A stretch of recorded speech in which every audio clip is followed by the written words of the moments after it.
Si tu m'as donné ta vie, je te donne la mienne. Dans le froid de la nuit, mon cœur t'appartient. Et quand la tristesse arrive, je sais tu es là, toujours près de moi. Bon mercredi, bienvenue à votre émission de Victoire de l'amour. J'espère que vous allez bien ce matin et qu'on se prépare à vivre une superbe belle journée. Et on rejoint notre amie Geneviève.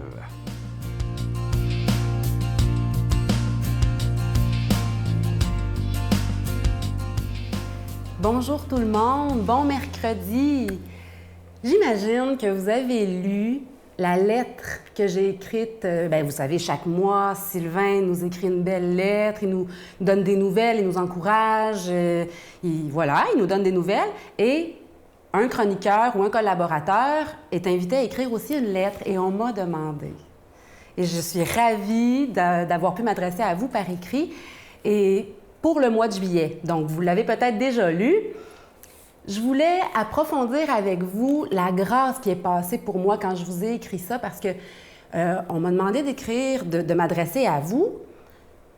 Et ce qui m'est venu fort, fort, fort dans le cœur, c'est, si je partageais la grâce que j'ai vécue à cause de la pandémie.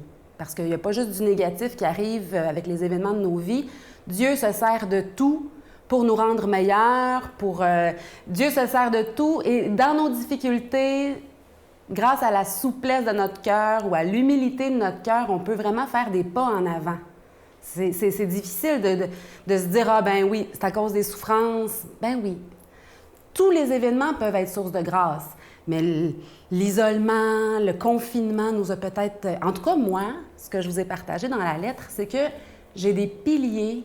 Je m'en suis vraiment rendu compte que j'ai des piliers qui me gardent dans l'espérance, dans la foi, dans la confiance, dans la simplicité, dans l'amour, finalement, dans l'Évangile, dans la bonne nouvelle, dans cette attitude du cœur qui est positive.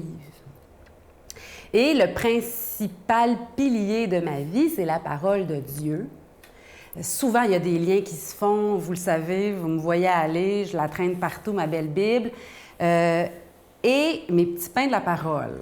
Donc là, je nous ai apporté un échantillon, parce que le mien à la maison, il y en a beaucoup plus. Je pense que c'est une clé, c'est un outil, la parole de Dieu. C'est vraiment un moyen par excellence. Hein? Marie, qui a été la porteuse du Verbe, peut nous apprendre aussi comment côtoyer de près la parole de Dieu, comment en faire. Ces réflexes qui viennent en nous, c'est la parole de Dieu qui monte. Quand on la côtoie de près, là, c'est drôle comment que quand on en a besoin, elle se manifeste. Donc, l'importance de l'ouvrir. Mais moi, comme je suis une toute petite, comme je suis une... faut que ce soit simple. Quand c'est compliqué, moi, j'essaie de trouver des moyens pour simplifier ça. Eh bien, puis ça m'a souvent servi, ce désir de simplicité. Si c'est laborieux pour nous d'ouvrir, puis tout ça, commençons par les petits pains. Moi, j'étais enfant quand j'ai commencé ça et je n'ai jamais arrêté. Donc, prendre un petit pain, puis si ça nous parle bien fort, on ouvre la Bible, on va chercher la référence. On peut même aller lire les petites notes dans le bas qui nous réfèrent, qui nous aident à comprendre. Donc, je vous encourage en ce beau mercredi à aller puiser à la source de ce qui fait la force intérieure, la bonté. Sur ce, chers amis, je vous souhaite une belle journée, un bon mercredi. À la semaine prochaine. Notre Père qui es aux cieux, que ton nom soit sanctifié, que ton règne vienne, que ta volonté soit faite sur la terre comme au ciel. Donne-nous aujourd'hui notre pain de ce jour. Pardonne-nous nos offenses comme nous pardonnons à ceux qui nous ont offensés. Ne nous laisse pas entrer en tentation, mais délivre-nous du mal, car c'est à toi qu'appartient le règne, la puissance et la gloire pour les siècles des siècles. Amen. Je continuerai à croire, même si tout le monde perd espoir. Je continuerai à aimer, même si les autres parlent de haine. Je continuerai à construire, même si les autres détruisent. Je continuerai à parler de paix, même au milieu d'une guerre. Je dessinerai des sourires sur des visages en larmes. et je tendrai les bras à ceux qui se sentent épuisés. Oui, je continuerai à croire. Je suis tellement content de vous présenter ce beau cadeau du mois de juillet, une exclusivité de la Victoire de l'amour. Il a été fabriqué et dessiné par des artisans du Québec. Je vous le présente, c'est le pendentif de l'Ange Gardien. Il est plaqué nickel argenté. Il est serti d'un diamant synthétique bleu saphir. Il est déjà béni. Et à votre demande, la chaîne est inclus. Je vous rappelle que vous le recevrez avec un don de 25 $ et si vous en voulez deux, avec un don de 40 $. Je me permets de vous demander votre aide d'une façon tout à fait spéciale en ce mois de juillet parce que les derniers mois ont été assez difficiles à cause de la pandémie, bien entendu. Et si vous le pouvez, faire un geste spécial pour la Victoire de l'amour en ce mois de juillet, ça nous aiderait énormément. Alors, merci de tout cœur de votre grande générosité. Et je vous donne l'adresse, la Victoire de l'amour, case postale 120, succursale Boucherville à Boucherville, le J4B 56, je vous la redonne, la Victoire de l'amour, case postale 120, succursale Boucherville à Boucherville, le J4B 56, également par téléphone, par carte de crédit, du lundi au jeudi pour la période estivale de 8h à 17h, dans le 514-523-4433, 523-4433 ou sans frais le 1-888-811-9291, 1-888-811-9291 et aussi sur notre site Internet. Vous savez que c'est une façon très rapide, sécuritaire et efficace de faire votre don. C'est le www.lavictoiredelamour.org. Alors, je vous rappelle le cadeau du mois, le pendentif de l'Ange Gardien. Il est plaqué nickel argenté, serti d'un beau petit diamant synthétique bleu saphir et il est déjà béni. La chaîne est incluse. Merci de tout cœur de votre prière, mais aussi merci de tout cœur de donner des mains à la Providence.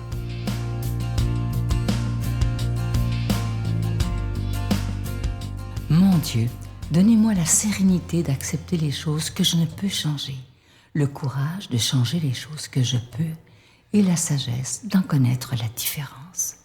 Amen. Aujourd'hui, la parole de Dieu est proclamée par un nouveau venu dans l'équipe de la Victoire de l'amour. Il est de Normandie, en France. C'est un prêtre d'un dynamisme absolument extraordinaire, très, très impliqué au niveau des jeunes, le frère Benjamin.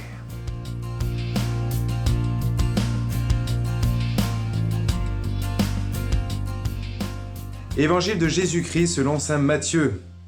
En ce temps-là, Jésus appela ses 12 disciples et leur donna le pouvoir d'expulser les esprits impurs et de guérir toute maladie et toute infirmité. Voici les noms des 12 apôtres. Le premier, Simon, nommé Pierre, André, son frère, Jacques, fils de Zébédée, et Jean, son frère, Philippe et Barthélemy, Thomas et Matthieu, le publicain, Jacques, fils d'Alphée et Thaddée, Simon le Zélote et Judas l'Iscariote, celui-là même qui le livra. Ces 12, Jésus les envoya en mission avec les instructions suivantes. Ne prenez pas le chemin qui mène vers les nations païennes et n'entrez dans aucune ville des Samaritains. Allez plutôt vers les brebis perdues de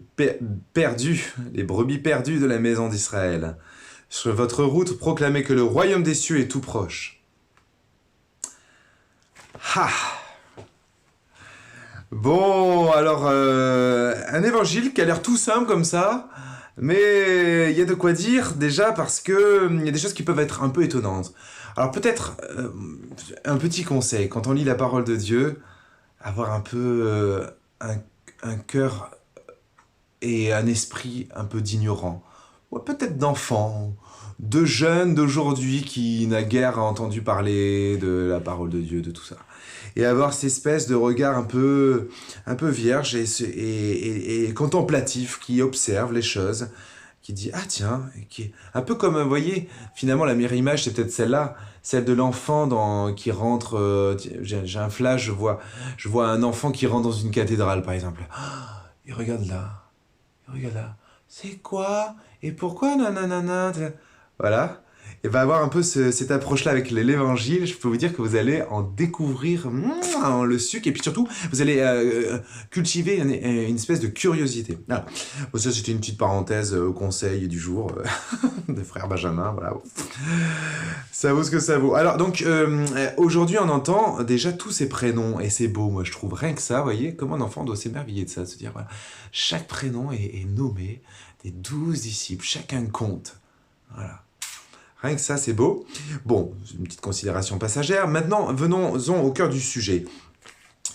on peut être étonné parce que, surtout pendant le temps pascal, rappelez-vous, on a beaucoup entendu de la parole de Dieu qui parle des premiers chrétiens, des premiers apôtres, des premières missions, des premières églises, et notamment tout cet envoi aux païens, et voilà, où les frontières habituelles sont abolies. Et là, et c'est bizarre, Jésus il dit, mais non, n'allez pas. Bon, alors attention, il y a un temps pour tout. Et ce qu'il faut retenir, c'est qu'il y a une pédagogie de Dieu, il y a une pédagogie de Jésus avec cette petite communauté qu'il vient de former. Et sa pédagogie consiste à commencer déjà par évangéliser, je dirais, nous-mêmes, quoi. S'évangéliser soi-même. Charité bien ordonnée commence par soi-même, dit-on. Je ne sais pas si vous avez ce dicton par chez vous, mais charité bien ordonnée commence par soi-même, évangélisation bien ordonnée commence par soi-même. Ça vous va ça? C'est pas mal. Et donc voilà, et il y a un temps pour tout. Il y a d'abord quelque chose de l'ordre de se repositionner, de se reconvertir, de se remettre en situation aussi d'attente du royaume, et nous y venons dans un instant, afin de pouvoir mieux ensuite prétendre évangéliser au-delà des frontières, et c'est ce qui viendra bien entendu plus tard, avec bien entendu le salut opéré par la mort et résurrection de Jésus, et puis la Pentecôte, voilà. Et donc justement, c'est le temps est tout proche. Moi, ça m'a toujours marqué combien de fois le royaume des cieux est présenté comme tout proche. Ça, c'est beau. Moi, je trouve que c'est excitant, vous trouvez pas? Ça me fait penser un petit peu, et ça, c'est vraiment quelque chose, je trouve, qui nous manque chez les chrétiens, c'est cette soif ardente du retour, de l'avènement du Messie. Pourtant, à chaque messe, on dit, il est grand le mystère de la foi, nous proclamons ta mort, Seigneur Jésus, nous célébrons ta résurrection, et nous attendons ta venue dans la gloire. Nous attendons, mais est-ce qu'on attend vraiment? Est-ce qu'on attend? Et puis on le dit dans le credo aussi. Et notre attente de... Qu'est-ce qu'on a fait de notre attente? Le royaume des cieux, est-ce qu'on a vraiment... On considère vraiment qu'il est proche? Est-ce que ça arrive? Est-ce que c'est quelque chose qui... ça doit nous mettre en haleine, quoi. Waouh! Et puis, je pense à une chose. De Shabbat en Shabbat, les Juifs ont cette tradition, en tout cas, moi, je l'ai constaté dans des milieux où on célébrait Shabbat.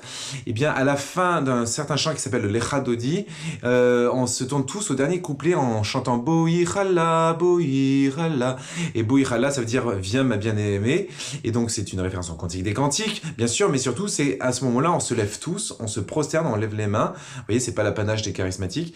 Et on se tourne vers la porte, et un enfant va ouvrir la porte. En tout cas, le plus jeune va ouvrir la porte, et on se tourne vers cette porte ouverte, et on se dit, peut-être que ça va être ce soir que le Messie va venir. Voilà.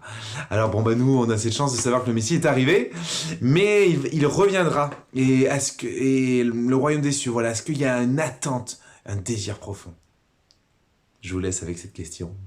Bonne journée et que le Seigneur Tout-Puissant vous bénisse au nom du Père, du Fils et du Saint-Esprit. Amen. Je vous salue Marie, pleine de grâce. Le Seigneur est avec vous. Vous êtes bénie entre toutes les femmes, et Jésus, le fruit de vos entrailles, est béni. Sainte Marie, Mère de Dieu, priez pour nous pauvres pécheurs, maintenant et à l'heure de notre mort. Amen.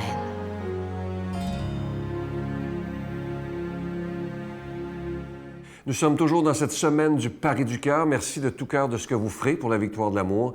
Merci de votre don spécial afin qu'on puisse continuer d'annoncer la parole de Dieu, même après cette pandémie qui nous a fait très, très mal. Ça nous a donné une claque, je peux vous le dire, mais pas juste à nous, hein, plein de monde. Mais maintenant qu'on commence à sortir tranquillement de cette épreuve, merci de tout cœur de ce que vous ferez, parce que vous savez que ça fait plus de 25 ans maintenant. On rentre dans la 26e année, et moi, j'aimerais tellement ça être capable de fêter les 50 ans de la victoire de l'amour. À demain. Bye. Pourtant, je suis médecin. Je soignais des gens. Je soignais les corps. Mais la spiritualité, c'est très important pour notre santé aussi.